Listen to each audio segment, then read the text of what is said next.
Let's talk a little bit about what's going on in the financial markets. So you put out a tweet that the other day was quite popular, where you talked about the overnight repo market hit $1 trillion.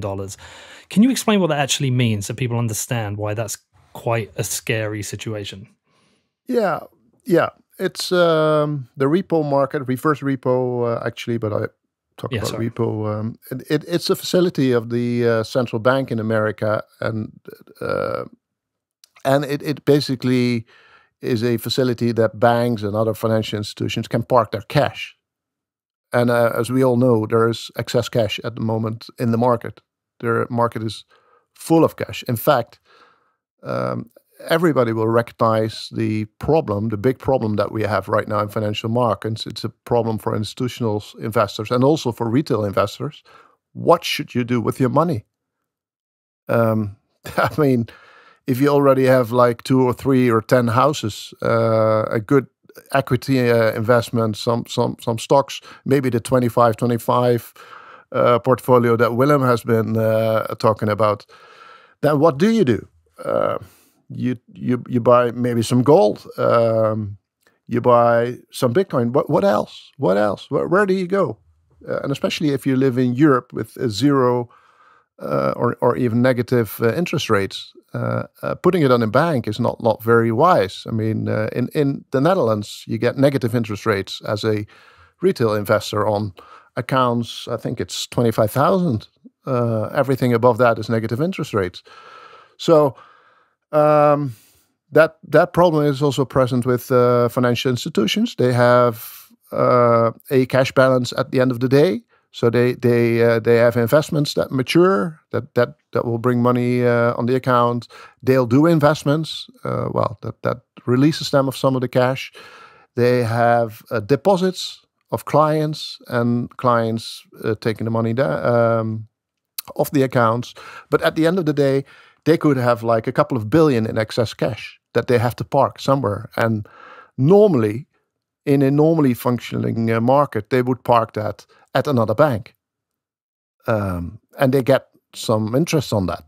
Um, um, but if they don't trust each other, the banks, and if there's no other investment that makes any yield at all, and they're basically in the situation I described, they can now park their excess cash with the Federal Reserve. They get treasuries as a collateral for that overnight loan, and so it's very safe. It has minimal capital requirements, and it's obviously very beneficial. But the strange thing, of course, is that there's at the moment $1 trillion parked at this facility, and that's more than we've ever seen before. And it's a sign. It's like the credit default swaps in the 2008. It's it's a sign, yeah, like a canary in a coal mine that something is really wrong. Um, and Yeah, I think something is really wrong. Um, it, it is strange that the central bank, the Fed, um, is actively doing a quantitative easing. So it's buying treasuries, bonds, equities, everything with freshly created money. So it's providing that cash to the market actively, and then the market is filled with excess cash, and then it has a facility to take that excess cash off the market again. Why not stop QE then? you, you know, that would be the same. You could just sell the treasuries again. You could do tapering, but we all know what happens then, and and you know it has a huge impact on interest rates. All this, they don't want the U.S. curve to go down. They don't want to go. They don't want the U.S. interest rate curve to go negative like it is in Germany, but they also don't want the interest rate to go positive, because if interest rates go back to normal levels, 3%, 4%, this whole system explodes because nobody can pay that load. So it's very interesting, and I advise people to watch it like a hawk. What happens there? And I see it together with the balance sheets of the central banks, as the same as a warning signal as the credit default swap spreads in 2008. Yeah, I'm going to defer over to you, Willem, because you obviously wrote your book in 2007, and like Michael Burry, you recognized what was coming, and you said perhaps the next decade, and it came the next year.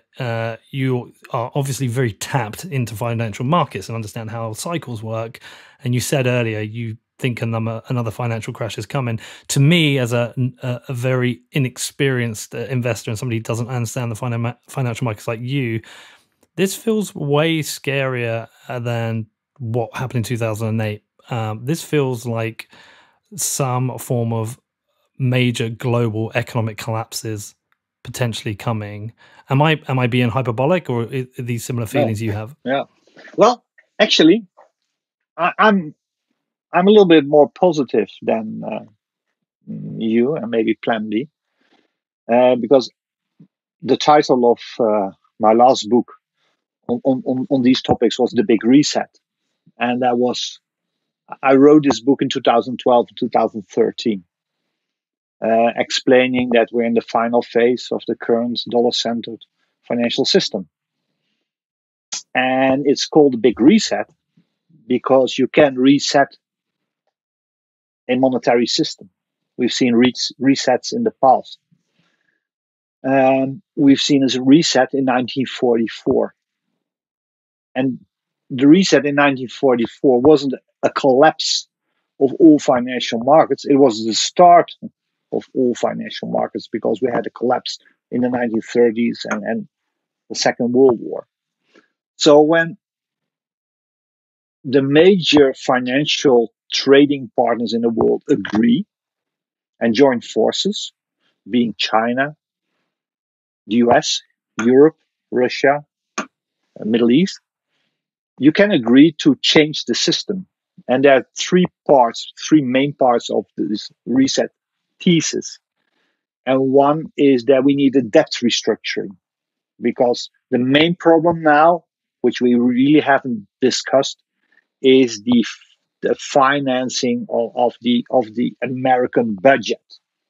You know, we can't go on much longer because the primary dealers on Wall Street can't take the incredible amount of new treasuries being brought to the market. And that's why we see all these repo crises. I have a little bit different opinion on this than Plan B. Because the first repo crisis started in September 2019.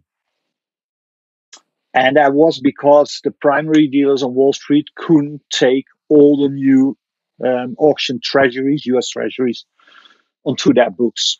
So the Fed needed to help them. And that's why we saw an increase of the Fed balance sheet late 2019. And since the Corona crisis started, this all, became a little bit more urgent.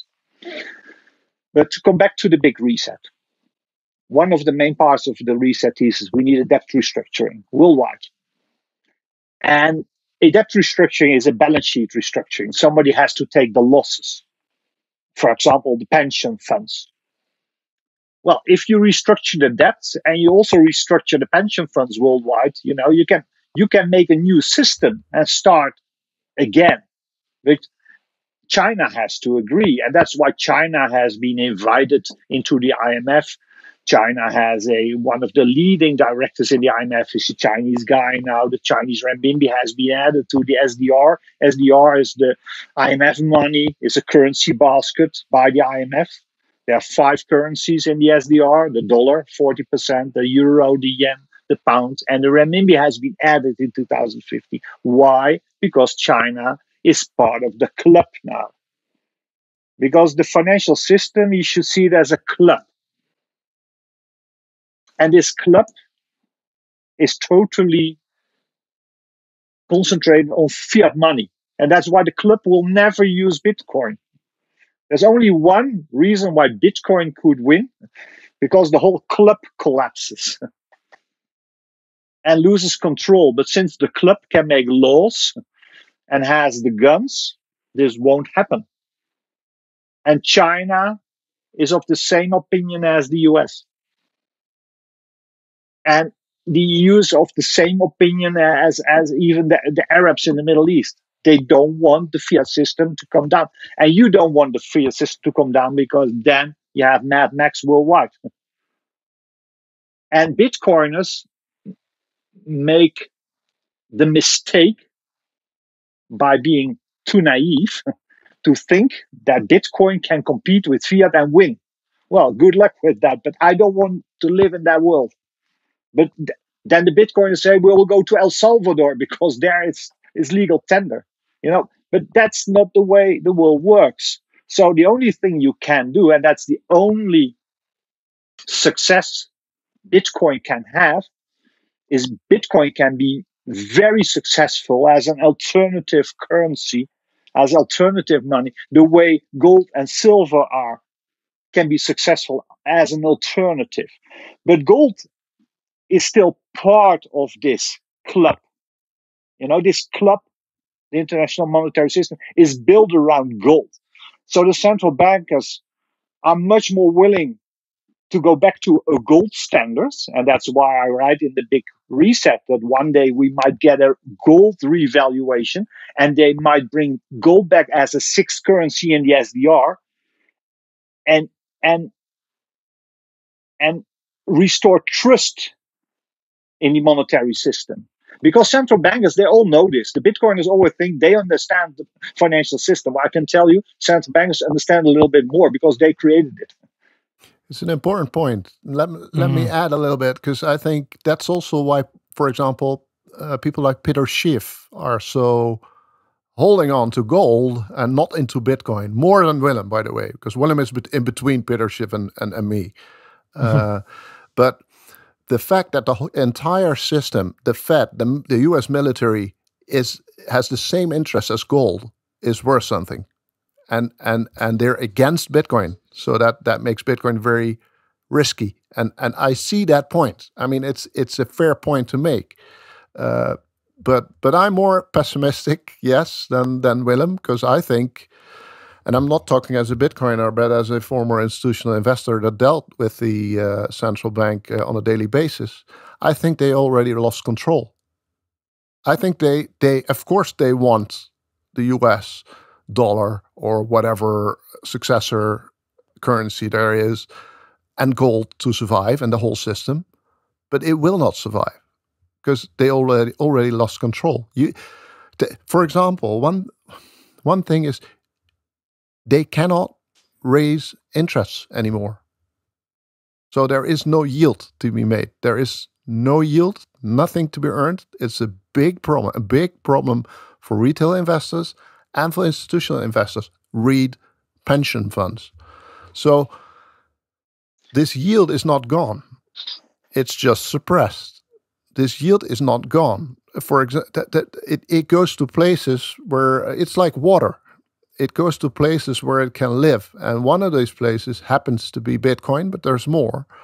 And I'm talking basically about volatility. Because this central banks, but also the governments, and you see it with, actually I don't want to mention the word, but you see it with COVID as well. People are not allowed to die anymore. It's zero COVID. And it's the same with banks. Banks are not allowed to default anymore, or companies. So they save it. But it cannot be done.